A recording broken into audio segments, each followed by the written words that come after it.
Hello everyone, आप सभी का आरआरबी एनटीपीसी के एक नए वीडियो में स्वागत है। अगर आप भी आरआरबी एनटीपीसी का एग्जाम दे रहे हैं तो इस चैनल को तुरंत सब्सक्राइब कर लीजिए, क्योंकि मैं डेली एग्जाम एनालिसिस का वीडियो लेकर आऊंगी कि कैसे क्वेश्चन पूछे जा रहे हैं, करंट अफेयर से क्या पूछा जा रहा है, साइंस से क्या पूछा जा रहा है, ऐसे ईच सब्जेक्ट से कैसे क्वेश्चन पूछे जा रहे हैं, क्वेश्चन पे डिस्कस करेंगे कि कैसे क्वेश्चन आ रहे हैं। तो चैनल को तुरंत सब्सक्राइब कर लीजिए। तो आइए आज 6 जून का देखते हैं कि कैसे क्वेश्चन पूछे गए हैं एनटीपीसी के एग्जाम में। तो आइए स्टार्ट करते हैं। और इससे पहले अभी तक आपने चैनल को लाइक शेयर सब्सक्राइब नहीं किया तो फटाफट कर दीजिए, और आप मेरे टेलीग्राम चैनल से जुड़ जाइए जिसका लिंक मैं डिस्क्रिप्शन में दे दूंगी। तो आइए क्वेश्चन से स्टार्ट करते हैं। तो आइए देखते हैं पहला क्वेश्चन कहाँ से पूछा गया था। ये देखिए हिस्ट्री से है, आप इसको जीके भी बोल सकते हैं। अगर आप लूसेंट पढ़ेंगे तो उसमें डायरेक्ट मिल जाएगा। तो आपको लूसेंट एकदम गो थ्रू करके जाना है। ये मैं आपको पेपर करने से पहले आज 6 जून का हम देख रहे हैं कि कैसे क्वेश्चन आए हैं, और आपको लूसेंट आप देने जा रहे हैं तो लूसेंट आपको गो थ्रू करके जाना है। तो आइए देखते हैं। तो भारतीय राष्ट्रीय कांग्रेस का पहला सम्मेलन कहाँ आयोजित हुआ था। तो आपको भी पता है कि जो पहला सम्मेलन था महाविद्यालय गोकुल तेजपाल संस्कृत महाविद्यालय मुंबई या बॉम्बे में आयोजित हुआ था। अगला क्वेश्चन आपसे ये भी पूछा जा सकता है कि कब हुआ था। तो 28 से 31 दिसंबर 1885 को 1885 में हुआ था। नेक्स्ट देखते हैं आगामी शिफ्ट, एनटीपीसी की आगामी शिफ्ट के लिए बेहद जरूरी तथ्य ये देख लीजिए। आपसे पूछा जा सकता है कांग्रेस का पहला अधिवेशन किसने बुलाया था। तो ए.ओ. ह्यूम ने, जो एक सेवानिवृत्त आईसीएस अधिकारी थे।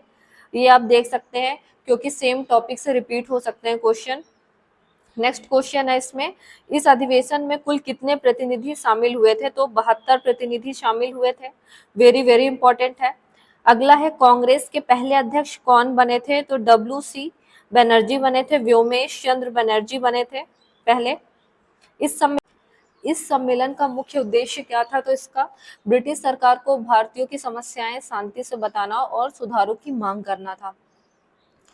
इस समय भारत का वायसराय कौन था। ये सारे इसी टॉपिक से रिलेटेड क्वेश्चन है जो पूछे जा सकते हैं। इस समय भारत का वायसराय कौन था। तो लॉर्ड डफरिन।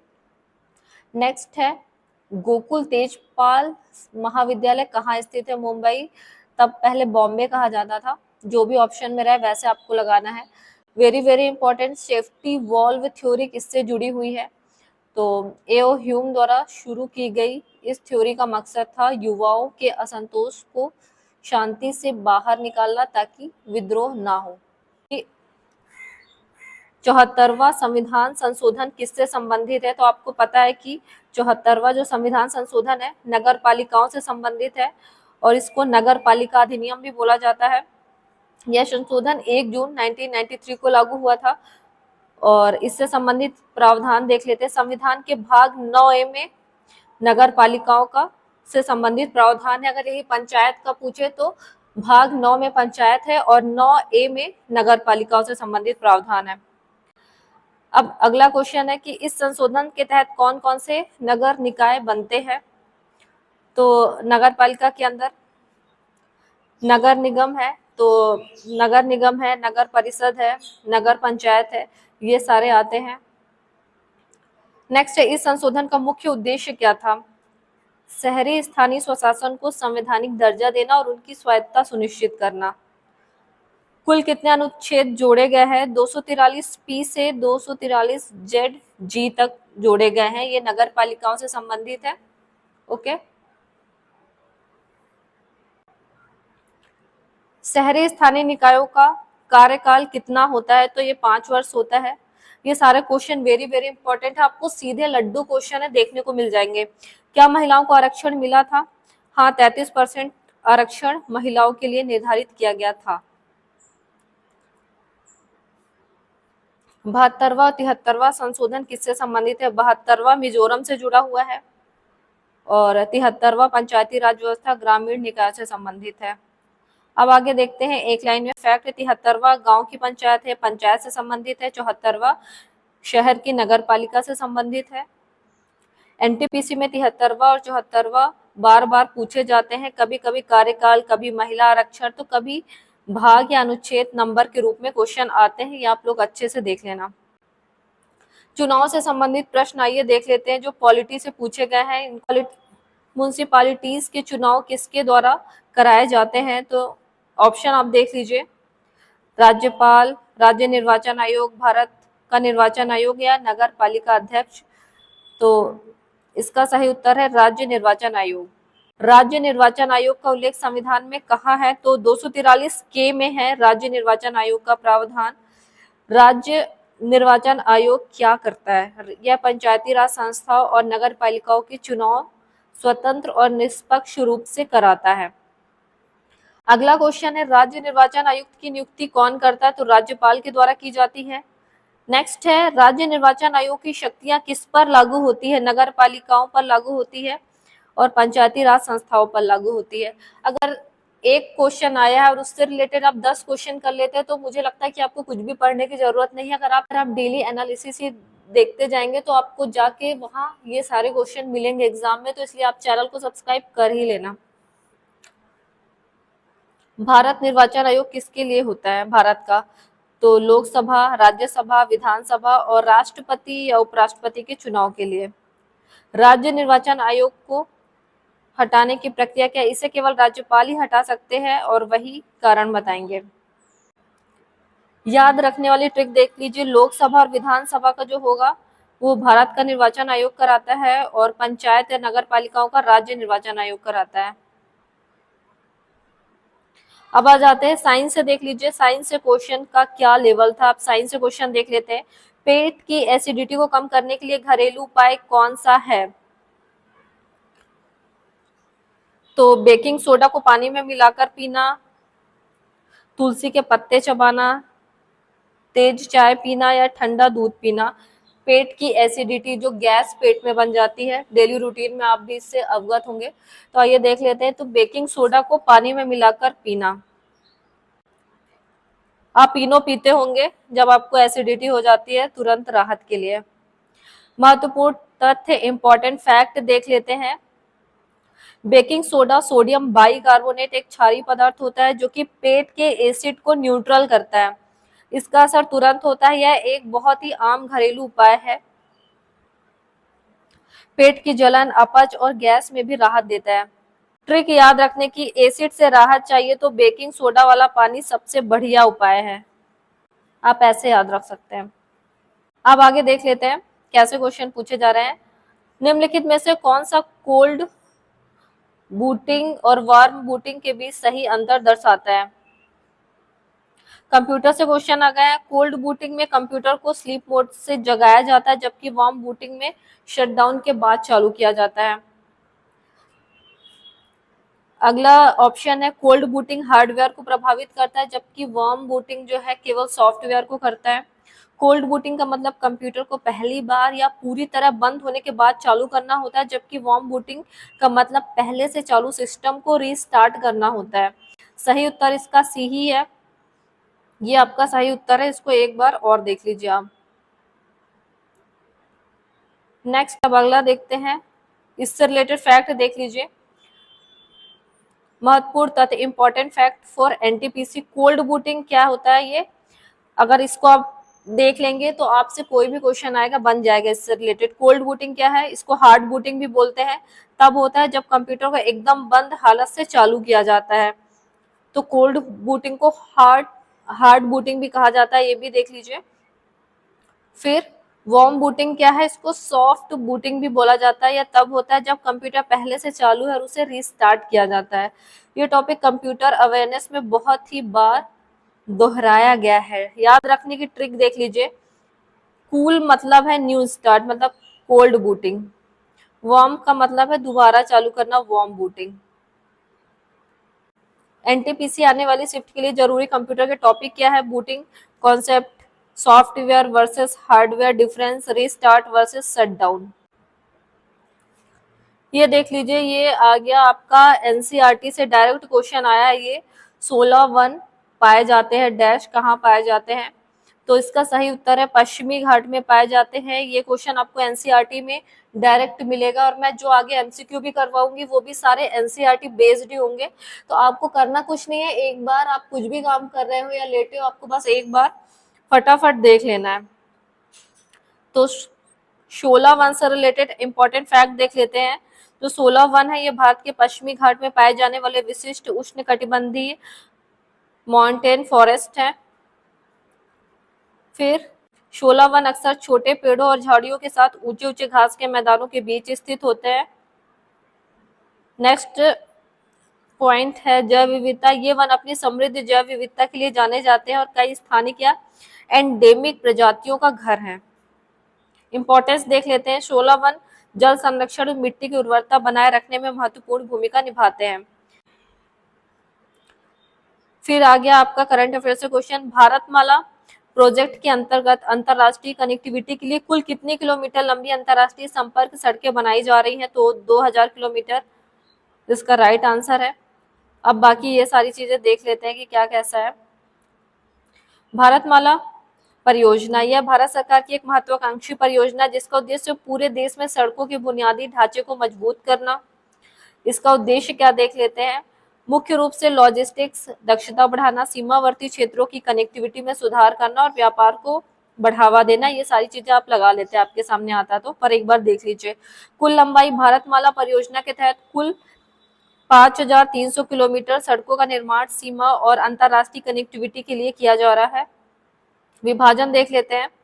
तो सीमा सड़कें जो है 3300 किलोमीटर है और अंतरराष्ट्रीय संपर्क सड़कें जो है 2000 किलोमीटर है। देखिए फिर से क्वेश्चन पूछ लिया गया है कि भारतमाला परियोजना की कुल लंबाई कितनी है। तो भारतमाला परियोजना के चरण फर्स्ट के अंतर्गत 34,800 किलोमीटर राष्ट्रीय राजमार्ग लंबाई के विकास की योजना बनाई गई है। इससे रिलेटेड इंपॉर्टेंट फैक्ट देख लीजिए क्या क्या है। लक्ष्य क्या है इसका। भारतमाला परियोजना का लक्ष्य पूरे देश में सड़क नेटवर्क को मजबूत करना, लॉजिस्टिक दक्षता में सुधार करना है।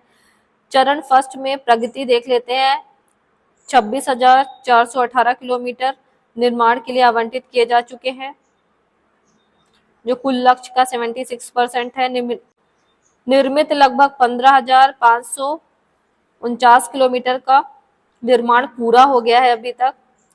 योजना का प्रकार यह एक केंद्र सरकार की महत्वाकांक्षी योजना जो राष्ट्रीय राजमार्गों के विकास और उन्नयन पर केंद्रित है।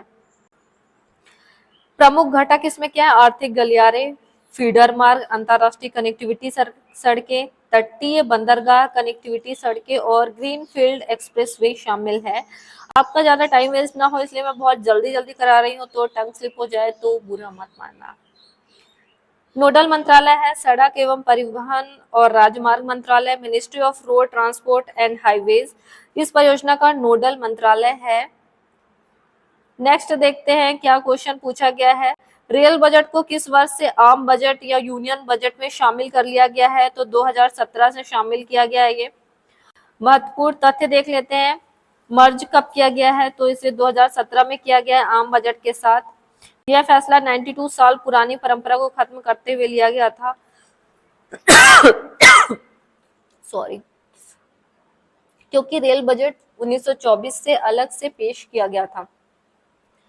तो इसके लिए जो समिति बनी थी देख लेते हैं। विवेक देवराय समिति बनी थी, इसके लिए सिफारिश की थी समिति ने। पहला संयुक्त बजट तत्कालीन वित्त मंत्री अरुण जेटली ने 1 फरवरी 2017 को पहला संयुक्त बजट पेश किया। इसका कारण क्या है। इस विलय का मुख्य उद्देश्य रेलवे को अधिक वित्तीय स्वायत्तता देना, आधुनिकीकरण को गति देना और प्रक्रियाओं को सुव्यवस्थित करना है। Got it. अब आ जाते हैं हिस्ट्री के क्वेश्चन। देखिए आ गए आपके। गुप्त काल में ग्रामीण प्रशासन रूरल एडमिनिस्ट्रेशन का प्रमुख अधिकारी कौन था।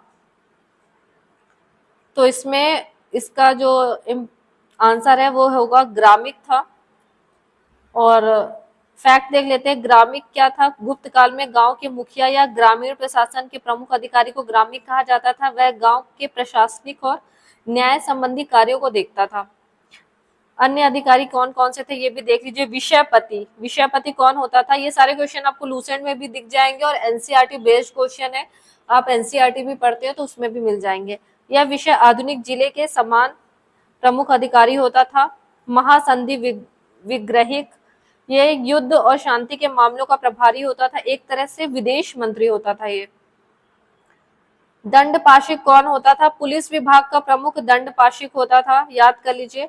ग्राम सेवक, यह पद आधुनिक ग्रामीण प्रशासन से संबंधित है, गुप्त काल से नहीं है। गुप्त काल की विशेषता क्या? गुप्त काल को भारत का स्वर्ण युग कहा जाता है, जिसमें कला, विज्ञान, साहित्य, प्रशासन में काफी उन्नति हुई है। भारत में किस अवधि को स्थिर जनसंख्या वृद्धि की अवधि कहा जाता है? तो 1921 से 1951 का दशक जो है इसको बोला जाता है। और इसके ये बहुत सारे फैक्ट हैं। स्थिर जनसंख्या वृद्धि 1921 से 51, इस अवधि में भारत की जनसंख्या वृद्धि दर अपेक्षाकृत कम और स्थिर रही है। इसका एक कारण उच्च मृत्यु दर, महामारी, अकाल। कराने का रीजन ये है क्वेश्चन का कि आप एक बार टॉपिक देख लो कि किससे आ रहा है और उससे हर तरीके के क्वेश्चन रेडी कर लो। नेक्स्ट पॉइंट है जनसंख्या विस्फोट अवधि कौन सी थी? 1951 से 1981। यह अवधि भारत में जनसंख्या विस्फोट के रूप में जानी जाती है, रट लेना। इस दौरान स्वास्थ्य सेवाओं में सुधार के कारण मृत्यु दर में तेजी से गिरावट आई, जबकि जन्म दर उच्च बनी रही, जिससे जनसंख्या में तीव्र वृद्धि हुई है। महान विभाजक वर्ष, हर एग्जाम में पूछा जाने वाला मोस्ट कॉमन और very very important question, great divide year कौन सा है? 1921 को कहा जाता है कि जनसंख्या इतिहास में महान विभाजक वर्ष कहा जाता है। इससे पहले जनसंख्या वृद्धि दर नकारात्मक या बहुत कम थी और इसके बाद इसमें लगातार वृद्धि देखी गई है। जनसंख्या नवीनतम जनसंख्या डेटा, हर 10 साल में जनगणना होती है, आखिरी 2011 में हुई थी। नवीनतम डेटा के लिए यूएन या सरकारी आर्थिक सर्वेक्षणों की रिपोर्ट को देखना महत्वपूर्ण है। एकलव्य मॉडल रेसिडेंशियल स्कूल की शुरुआत, ईएमआरएस की शुरुआत किस वर्ष की गई है? 1997, 98 में की गई है। याद कर लो, रट लो। थोड़ा सा फैक्ट देख लेते हैं इसमें क्या है, उद्देश्य क्या है। ईएमआर की स्थापना विशेष रूप से जनजातीय छात्रों को गुणवत्तापूर्ण शिक्षा के लिए प्रदान करने के लिए की गई है, खास तौर से दूरस्थ मतलब रिमोट एरिया में की जाती है जहां ट्राइब्स रहते हैं। प्रकार क्या? ये आवासीय विद्यालय है, रेसिडेंशियल स्कूल है जहां छात्रों को रहने और पढ़ने की सुविधा मिलती है और टीचर्स को भी, जो टीचर्स पढ़ाते हैं वो वही रहते हैं वहां पर, वो अपने घर नहीं जा सकते, केवल आप छुट्टी लेके ही जा सकते हो। वैसे आप रेसिडेंशियल है, छात्र भी रहते हैं और शिक्षक भी रहते हैं। यह योजना जनजातीय मामलों के मंत्रालय द्वारा कार्यान्वित की जा रही है। लक्ष्य क्या है? जनजातीय छात्रों को सीबीएसई पाठ्यक्रम के अनुसार शिक्षा देना, उन्हें व्यावसायिक प्रशिक्षण, वोकेशनल ट्रेनिंग भी प्रदान करना ताकि रोजगार मिल सके। हालिया विस्तार क्या हुआ है देख लेते हैं। हाल के वर्षों में ईएमआरएस की संख्या बढ़ाने पर जोर दिया जा रहा है ताकि अधिक से अधिक जनजातीय छात्रों तक शिक्षा पहुंच सके। नेक्स्ट क्वेश्चन है, प्रधानमंत्री नरेंद्र मोदी ने नवंबर 2024 में 17 साल बाद किस पश्चिमी अफ्रीकी देश की यात्रा की है? तो ये है नाइजीरिया की है। बुक से क्वेश्चन आ गया, हिंद स्वराज पुस्तक किसने लिखी है? आप इसको हिस्ट्री या बुक से भी रिलेटेड बोल सकते हैं।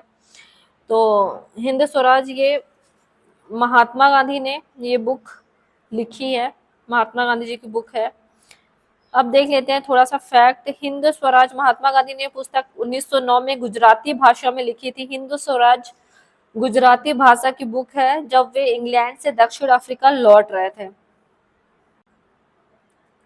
विषय वस्तु, इस पुस्तक में गांधी जी ने आधुनिक सभ्यता, पश्चिमी शिक्षा, रेलवे, डॉक्टर, वकील, मशीनरी की आलोचना की थी और अपने स्वराज के विचारों को प्रस्तुत किया था। ये सब अगर आपको ना भी पता हो तो भी चलेगा, बस ये पता होना चाहिए डायरेक्ट कि ये बुक किसने लिखी है, किसकी बुक है। अदर इंपॉर्टेंट बुक्स देख लेते हैं, जैसे जवाहरलाल नेहरू की देख लेते हैं, Discovery of India, very famous book है, आपको पता ही होगा। विश्व इतिहास की झलक, Glimpses of World History, Subhash Chandra Bose की है द इंडियन स्ट्रगल। प्रमुख स्वतंत्रता सेनानी, इन सभी नेताओं का भारतीय स्वतंत्रता संग्राम में महत्वपूर्ण योगदान रहा है। ऑपरेटिंग सिस्टम में कर्नेल का प्रमुख कार्य क्या होता है? ये रिपीटेड क्वेश्चन है, काफी सारे एग्जाम्स में आ चुका है। ऑपरेटिंग सिस्टम में कर्नेल एक विशेष प्रकार का सॉफ्टवेयर होता है जो कंप्यूटर के हार्डवेयर और सॉफ्टवेयर के बीच इंटरफेस के रूप में काम करता है। मेमोरी प्रबंधन करना, प्रोसेस मैनेजमेंट करना इसका काम है। डिवाइस मैनेजमेंट करना, जैसे कीबोर्ड, माउस, हार्डवेयर, ये सारे। सिस्टम कॉल्स, इतना डीप नहीं पूछेगा, फिर भी देख लो एक बार। अगला क्वेश्चन है, भारत के पहले दलित उप प्रधानमंत्री कौन थे? तो ये थे बाबू जगजीवन राम थे। बाबू जगजीवन राम के बारे में देख लेते हैं क्या है। उपाधि, इन्हें प्यार से बाबूजी के नाम से जाना जाता था। कार्यकाल इनका देख लेते हैं, 1979 से 24 जनवरी 1979 से 28 जुलाई 1979 तक भारत के उप प्रधानमंत्री के रूप में इन्होंने काम किया है। लंबा राजनीतिक करियर, जगजीवन राम एक प्रमुख स्वतंत्रता सेनानी, भारत के सबसे लंबे समय तक सेवा करने वाले सांसदों में से एक थे। लगभग 40 वर्षों तक विभिन्न मंत्रालयों में काम किया, जिसमें श्रम, रेलवे, संचार, रक्षा, कृषि जैसे महत्वपूर्ण विभाग शामिल थे। दलितों के उत्थान के लिए कार्य किया उन्होंने। दलितों और समाज के वंचित वर्गों के अधिकारी और उत्थान के लिए अथक प्रयास किए हैं। आपातकाल के दौरान भूमिका, वे इंदिरा गांधी सरकार में भी मंत्री थे, लेकिन आपातकाल के बाद उन्होंने कांग्रेस छोड़ दी और जनता पार्टी में शामिल हो गए थे। अब देखिए, ये त्योहार के बारे में इसमें पूछा गया है, नुआखाई त्योहार कब स्टार्ट होता है? नुआखाई एक कृषि त्योहार है जो मुख्य रूप से भारत के पश्चिमी ओडिशा के लोगों द्वारा मनाया जाता है। नुआखाई मौसम के नए चावल के स्वागत करने के लिए मनाया जाता है। रैपिड देख लेते हैं। नुआखाई पश्चिमी ओडिशा का प्रमुख कृषि त्योहार, नए चावल का स्वागत करने के लिए मनाया जाता है। महीना भाद्रपद, ये ज्यादा ठीक है ना।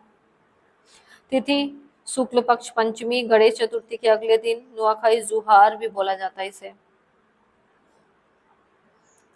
हिस्ट्री से फिर क्वेश्चन आ गया कि बाबरनामा पुस्तक किसने लिखी है? तो बाबर की आत्मकथा है, इसे तुजुक ए बावरी के नाम से जाना जाता है। तुर्की भाषा में ये लिखी गई है।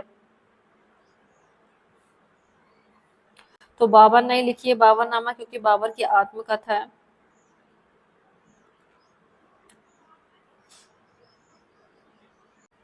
ये देख लीजिए, बाबरनामा का जो फारसी अनुवाद है अब्दुल रहीम खान ने खाना, जो अकबर के नौरत्नों में से एक थे, किया था। बाबरनामा से भारत की भौगोलिक स्थिति, वनस्पति, जीव जंतु के बारे में महत्वपूर्ण जानकारी मिलती है। फिर देख लीजिए, फिजिक्स से क्वेश्चंस आ गए हैं, साइंस के क्वेश्चन आ गए हैं, गति का सूत्र पूछा गया है यहाँ पर। तो ये सारी आप लिस्ट देख सकते हैं, लूसेंट में दी हुई है। एसआई मात्रक दिया हुआ है, वेग, इन सबकी डेफिनेशन देख सकते हैं। त्वरण, बल, कार्य। रणथंभौर राष्ट्रीय उद्यान किस राज्य में स्थित है? आपको पता है, ये राजस्थान में स्थित है। बाघों के लिए प्रसिद्ध है, खासकर बंगाल टाइगर के लिए। भारत के सबसे बड़े और सबसे प्रसिद्ध राष्ट्रीय उद्यानों में से एक है और 1973 में प्रोजेक्ट टाइगर में शामिल हुआ था और 1980 में से राष्ट्रीय उद्यान का दर्जा मिला। फिर इसके बाद सरिस्का टाइगर रिजर्व अलवर में है। केवलादेव घाना राष्ट्रीय उद्यान पक्षी अभ्यारण्य है, ठीक है। और रामसर साइट भी है ये। डेजर्ट राष्ट्रीय उद्यान जैसलमेर में। ग्रेट इंडियन बस्टर्ड के लिए है। कुंभलगढ़ वन्यजीव अभ्यारण्य भी है। डांस से क्वेश्चन है, ये देख लीजिए, क्लासिकल डांस। कुचिपुड़ी किस राज्य का शास्त्रीय नृत्य है? तो ये आंध्र प्रदेश का है। दिया गया है, तो इम्पोर्टेंट आर्टिकल भी आप याद कर सकते हैं। अनुच्छेद 72 में क्या है आर्टिकल? तो भारत के राष्ट्रपति को क्षमा दान देने, सजा को कम करने, निलंबित करने की शक्ति प्रदान करता है ये। ऐसे आपसे राज्यपाल का भी पूछा जा सकता है। तो राज्यपाल का ये देखिए, यहाँ पर आ गया, राज्यपाल की 161 में है। याद रखिए सारी चीजें। राष्ट्रपति, ये सारे इंपॉर्टेंट आर्टिकल है, आपको याद होने चाहिए। भारत का राष्ट्रपति 52 में है। 53 में है, संघ की कार्यपालिका शक्ति राष्ट्रपति में निहित होगी। राष्ट्रपति पर महाभियोग, वेरी वेरी इंपॉर्टेंट क्वेश्चन। ये सारा बहुत ज्यादा इंपॉर्टेंट आपको सीधे देखने को मिलेगा। नेक्स्ट क्वेश्चन कंप्यूटर से है कि एमएस पावर पॉइंट में टैब की का प्रयोग मुख्य रूप से किसके लिए किया जाता है? किस लिए? टेक्स्ट को इंडेंट करना, ऑब्जेक्ट के बीच नेविगेट करना, क्या क्या किया जाता है ये आपको बता रही हूँ। टेबल, सेल में इंडेंट करना, ये सारे कुछ किया जाता है। ये सारी कीज भी आप कर लेना MS पावर पॉइंट से, क्योंकि सिलेबस। आई होप आपको आज का वीडियो पसंद आया होगा। वीडियो पसंद आया तो वीडियो को लाइक कर देना, शेयर कर देना और चैनल को ज्यादा से ज्यादा सब्सक्राइब करना। मिलते हैं नेक्स्ट वीडियो में, तब तक के लिए बाय।